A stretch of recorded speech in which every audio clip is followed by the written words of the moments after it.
Vous écoutez France Musique. Voici cette émission que vous propose Georges Boyer. C'était hier, un hommage à Jeanne-Marie Dard avec la participation de Jacques Gauthier au piano.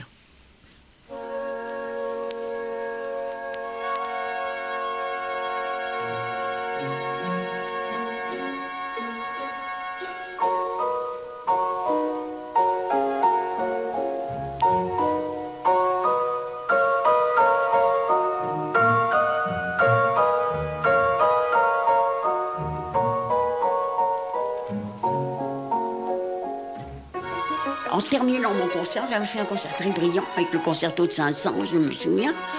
Et puis, je suis rentrée en coulisses, mon mari était là. Et je lui ai dit, voilà, c'est la dernière fois que je joue. Voilà, il me dit, tu es folle. Je dis, non, c'est fini, il faut s'en aller. Monsieur, il faut s'en aller en beauté.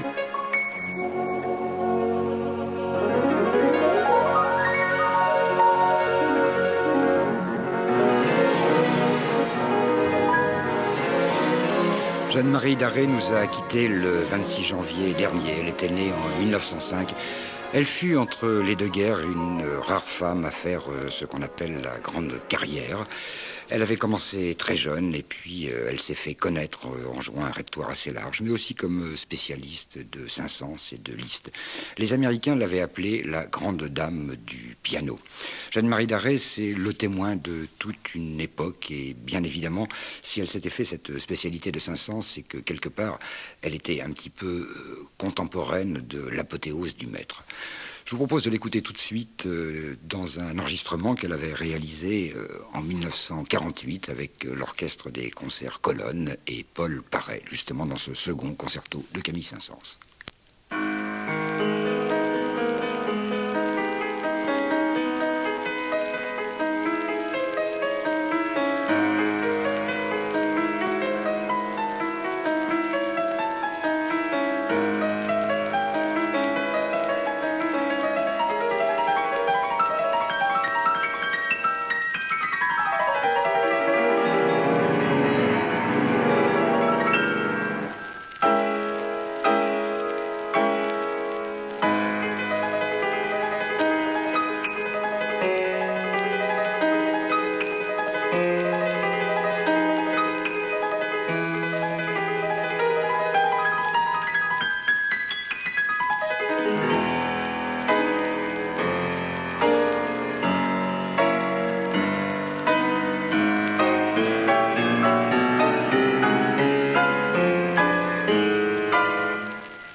Camille Saint-Saëns, le second concerto en sol mineur pour piano et orchestre, Jeanne-Marie Darré avec l'orchestre des concerts Colonne dirigé par Paul Paré, un enregistrement réalisé en studio en 1948 pour le 78 tours, est-il besoin de le préciser.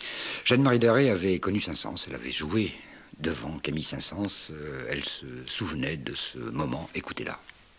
J'ai joué les concertos à Saint-Saëns, qui m'a donné de très bons conseils. C'était un homme très, très gentil. Saint-Saëns? Oui. Bien gentil, ça dépendait des jours. Hein. Oui, il avait ses... Ah, je sais que des fois, mais il m'a écouté. Alors il est venu, il avait sa canne, il a dit à maman, il a dit, monsieur Philippe, voilà, c'est le travail, cette fille, cette petite, elle fera quelque chose. Voilà le compliment que nous avons eu. Mais avec un air bourru, quoi. Jacques Gauthier, bonsoir. Vous avez été un des élèves de Jeanne-Marie Darré pendant cette période assez longue où elle a enseigné au Conservatoire de Paris. Est-ce que dans ses cours, elle se laissait aller à ce genre de souvenirs ou est-ce qu'elle était très stricte avec ses élèves? Elle était stricte, c'est certain. Maintenant, elle parlait de Saint-Saëns, elle parlait des gens qu'elle avait rencontrés. Évidemment, lorsqu'on avait à travailler des œuvres de ses compositeurs, on pouvait aborder les rencontres, les souvenirs qu'elle pouvait avoir. Mais est-ce qu'elle faisait obligatoirement référence dans l'interprétation à ce que lui avait dit le maître? Non, elle ne faisait pas vraiment référence à ce qu'avait dit le maître. De toute façon, c'était déjà une interprétation d'une interprétation, mais elle pouvait donner des conseils et de toute façon, elle avait toujours un souci de respecter la partition. Donc la première référence, c'était d'abord le texte et puis les anecdotes pouvaient venir après. On a effectivement l'impression dans cette interprétation du second concerto qu'il y a à la fois une sobriété, une profondeur qu'on ne trouve pas très souvent dans l'interprétation de Saint-Saëns. Je pense que cette œuvre-là, à juste titre, était l'un des piliers du répertoire de Jeanne-Marie Darré. Elle l'a joué partout, dans le monde entier, je ne sais combien de fois. J'ai eu l'occasion une fois d'avoir entre les mains un matériel d'orchestre qu'elle avait utilisé dans sa jeunesse. Je me rappelle de la page de garde qui était couverte d'endroits où elle avait joué. Alors il y en avait en Amérique du Sud, il y en avait en Hongrie, il y en avait en toute l'Europe, pas encore aux États-Unis. Ça m'avait beaucoup amusé. Il y avait une date en face de chaque ville. Et elle me dit oui, j'ai joué ça là, j'ai joué ça là. Il y avait peut-être au moins une 60aine d'endroits. Elle racontait qu'elle avait, en une même soirée, joué les 5 concertos de Saint-Saëns. C'est quand même quelque chose d'assez extraordinaire. Effectivement, elle a dû s'amuser dans les années 20, 25 à faire cette performance. Elle n'en parlait pas tellement, enfin on en a parlé vers la fin parce qu'on le lui rappelait. Elle trouvait ça naturel, elle disait oui, ça m'a amusé. Je ne sais pas qui était l'organisateur de ce challenge, mais elle dit oui, ben, ça fait partie des choses que j'ai faites. Elle l'a fait à Paris, elle l'a fait dans des villes de province aussi. Et elle en gardait un souvenir assez amusé. On lui a fait la réputation d'être essentiellement l'interprète des grands romantiques Saint-Saëns, Liszt, Chopin, mais elle a abordé bien d'autres répertoires et j'en veux pour preuve ce concert qu'elle avait donné pour la radio. C'était le 29 septembre 1952 avec l'Orchestre national de la RTF et Jean Martinon. Elle jouait le Concertstück de Weber, une œuvre qui n'est pas si courante que ça dans les concerts.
Concertstück pour piano et orchestre de Weber a été interprété en soliste par Jeanne-Marie Darré.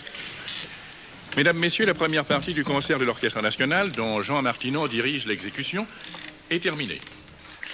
Voilà, c'était donc un concert tel qu'on les faisait autrefois. Vous avez peut-être pu reconnaître, pour ceux qui sont de vieux auditeurs, la voix de Jean Toscane, qui à l'époque faisait les annonces de ces concerts. Jeanne-Marie Darré, donc, dans un répertoire assez rare, mais un répertoire dont elle héritait en quelque sorte une tradition de tous les grands pianistes qu'elle avait rencontrés dans sa jeunesse, pianistes qui pour la plupart avaient aussi connu Liszt, une espèce de lien comme ça qui se formait, et de traditions sans cesse renouvelées. Écoutez-la.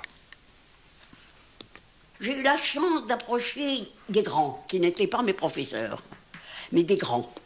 Par exemple, j'ai joué devant Busoni, j'ai joué devant Rosenthal, j'ai joué...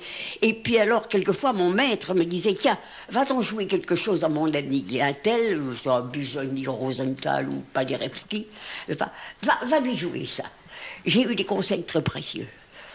Un pianiste que j'ai rencontré aussi, c'est en Espagne, c'est Friedman, qui était un pianiste merveilleux. Enfin, et c'est lui qui m'a appris à jouer la campanella. Enfin, Monsieur Philippe a dit, Friedman est là, il a dit à maman, emmenez là, et je vais lui écrire qu'il l'écoute. Alors j'ai joué la campanella, mais il me dit, jouez-moi la campanella, je sais que vous la jouez. Mais j'ai dit, oui, mais devant vous, vous comprenez. Il m'a dit, bah, justement. Et il m'a donné vraiment tous les conseils qu'on peut vous donner, qui a valu tout mon succès avec ce morceau.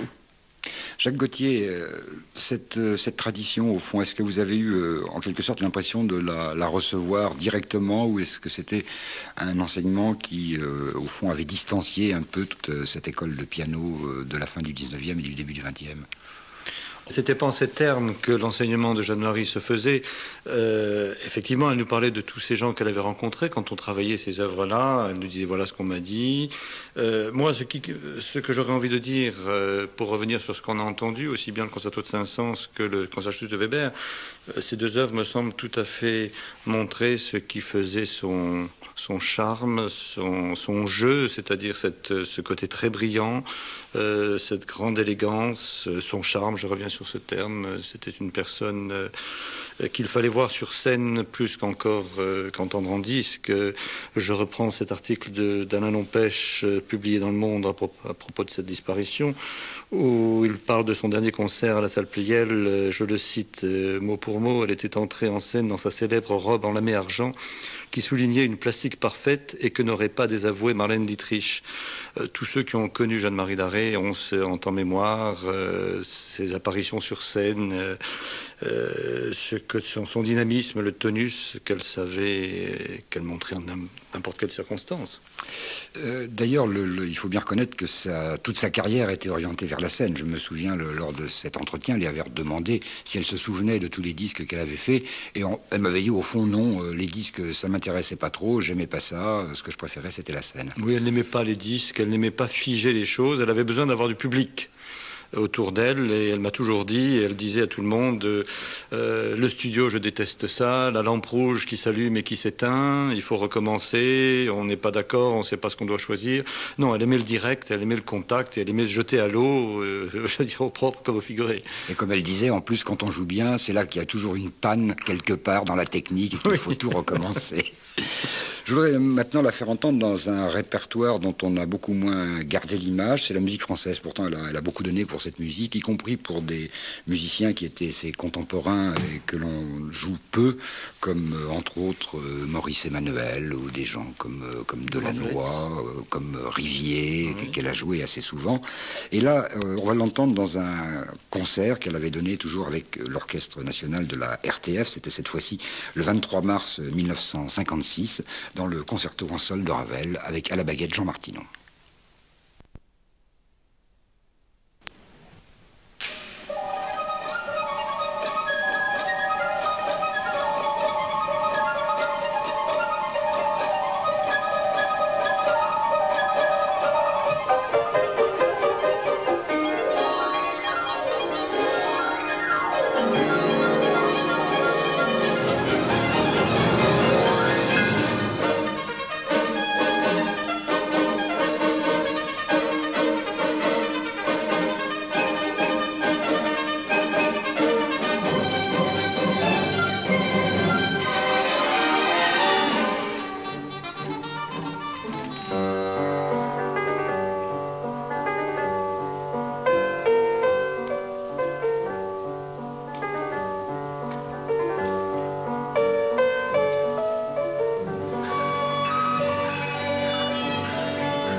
Maurice Ravel, le concerto en sol.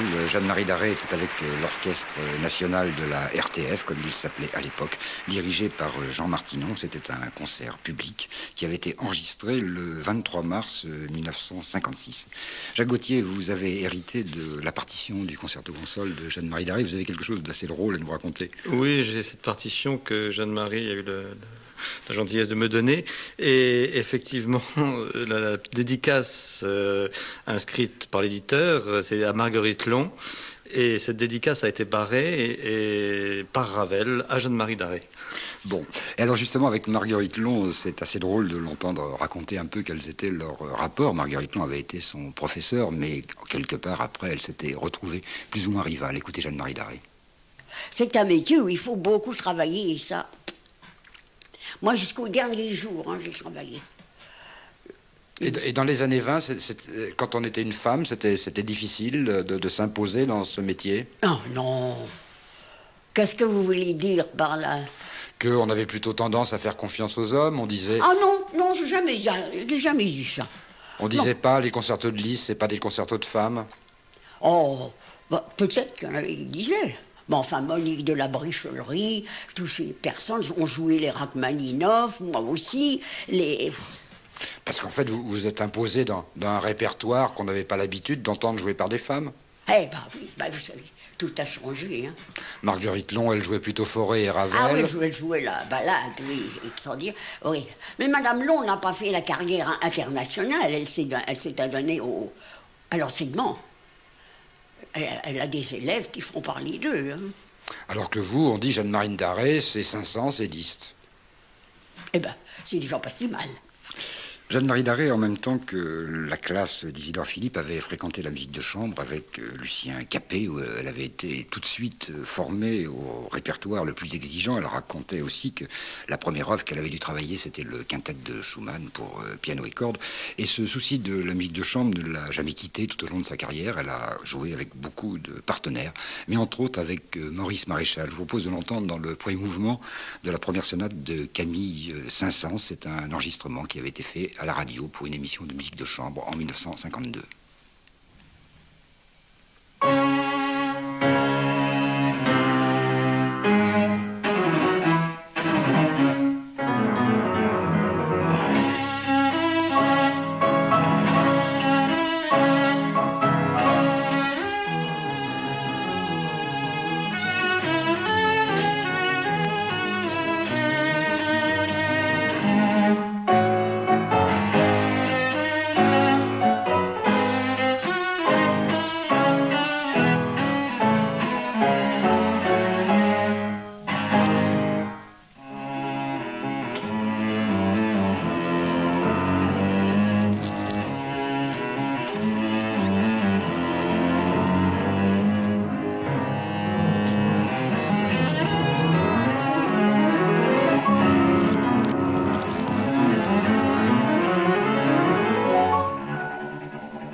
premier mouvement de la sonate numéro 1 pour violoncelle et piano de Camille Saint-Saëns, Maurice Maréchal avec Jeanne-Marie Darré. Un enregistrement réalisé pour la radio à une époque où on utilisait encore le disque 78 tours, d'où quelques bruits de surface. Jacques Gauthier, la pédagogie de Jeanne-Marie Darré, c'était quelque chose de basé sur la théorie ou sur l'exemple ? Basé essentiellement sur l'exemple, elle avait coutume de se mettre toujours, nous étions dans une salle avec 2 pianos, elle se mettait toujours au 2e piano et elle intervenait sans arrêt. Dès qu'elle voulait nous dire quelque chose, elle se mettait à jouer et c'était à nous à trouver ce qu'il fallait faire, ça demandait quand même pas mal de réflexion et il fallait être assez rapide parce qu'on ne peut pas dire que la patience était sa qualité première. J'ai entendu parler de ses collègues qui n'était pas aussi terrible que celle de Marguerite Long, mais enfin... Non, moi j'ai fait partie de la dernière génération d'élèves au conservatoire, puisqu'elle partait en 75 et que j'étais encore étudiant au conservatoire à cette époque-là. Il nous amusait toujours de voir arriver d'anciens élèves et qui étaient toujours très surpris de l'ambiance qui régnait dans la classe. Je dois dire qu'on était une bande d'amis et que l'ambiance était assez chaleureuse. Bon, effectivement, il y avait des colères, et il y avait des jours où ça tournait pas bien, mais ces anciens élèves nous disaient c'est fou ce que ça a changé par rapport à l'époque qu'on a connue. Alors effectivement, vous parliez de Marguerite Long, qui était réputée pour être très sèche. Jeanne-Marie Darré en parlait beaucoup. J'ai Pierre Barbizet aussi, que j'ai eu comme professeur et qui aimait beaucoup Jeanne-Marie, disait la même chose de Marguerite Long, était effectivement, d'après ce qu'on a entendu dire, une terreur au piano, enfin en tant que professeur tout au moins. Et dans le répertoire qu'elle faisait aborder à ses élèves, c'était un répertoire large ou centré sur quelques compositeurs ? Le répertoire était centré sur... C'était un répertoire classique, enfin classique dans le sens général du terme, c'est-à-dire classique, romantique et contemporain jusqu'à la période des compositeurs que Jeanne-Marie Darré avait connus. Jeanne-Marie n'était pas du tout attirée par la musique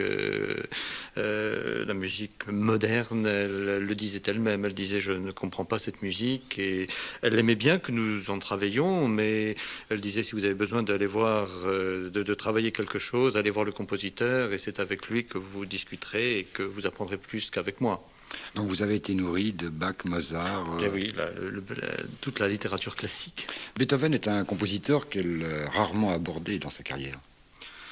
C'est vrai qu'il existe peu d'enregistrements et Beethoven est un compositeur qu'elle faisait travailler beaucoup à ses élèves. Elle considérait que ça faisait vraiment partie du répertoire à connaître, comme Mozart, comme les grands classiques. Mais elle le jouait peu, probablement parce qu'on ne lui demandait pas. Moi, j'ai souvenir d'avoir entendu des concertos de Beethoven, notamment le premier, le troisième également. Je pense que tout simplement, on lui demandait tellement de jouer les concertos de Saint-Saëns, de Liszt, de Chopin, que on laissait Beethoven aux autres, mais elle considérait vraiment que c'était une chose incontournable. Je vous propose de la retrouver dans la Campanella. Il s'agit d'un enregistrement qu'elle avait réalisé. C'était en fait le premier qui faisait partie d'un récital Chopin-Liszt et non pas celui que l'on peut encore trouver en compact. Il est bien dommage d'ailleurs que l'on n'ait pas réédité cet enregistrement qui, pour moi en tout cas, est de meilleure qualité que sa deuxième version. Là aussi donc dans la Campanella de Franz Liszt.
Franz Liszt, la Campanella, interprétée par Jeanne-Marie Darré.